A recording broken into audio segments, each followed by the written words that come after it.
আসসালামু আলাইকুম ওরহমতুল্লাহি ওবরাকাতু।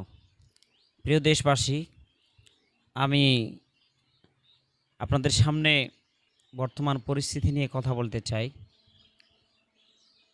বর্তমান একটা ভিডিও ভাইরাল হয়েছে।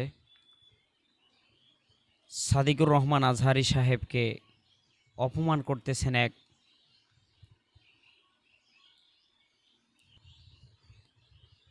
সাদিকুর রহমান আজহারি সাহেবকে অপমান করতেছেন এক সাবেক চেয়ারম্যান। ভিডিওটা দেখে মনে অনেক দুঃখ লাগলো, কষ্ট লাগলো। প্রিয় দেশবাসী, আমরা যদি এখনও কোরআনের মাহফিলে, কোরআনের ময়দানে ওলামা একরাম অপমানিত হয় এবং সে স্টেজ থেকে নেমে একজন মানুষ প্রতিবাদ করায় তাকে মারলেন পর্যন্ত, এত বড় সাহস সে কোথা থেকে পেল? দেশটা কি তার বাবার? এ জমিন কি তার বাবার না আল্লাহর? আর যারা কোরআনুল কারীমের মাহফিলে বাধা দেয়, আল্লাহ পাক রব্বুল আলামিন তাদের ব্যাপারে বলেছেন তারা নিঃসন্দেহে জারুক সন্তান। ওয়াল্লাহি উতিল্লিম বাদা যালিকা জানিম।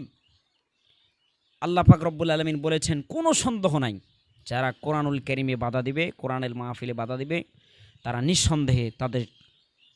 নিঃসন্দেহে জারুক সন্তান। তাদের কোনো জন্ম পরিচয় নেই। এজন্য দেশবাসীর কাছে অনুরোধ জানাবো, সরকারের কাছে অনুরোধ জানাবো, দ্রুত তাকে গ্রেপ্তার করে তাকে কঠিন শাস্তি দেওয়া হোক, যাতে করে এই জমিনে কোরআনের মাহফিলে আর কেউ বাধা না দিতে পারে।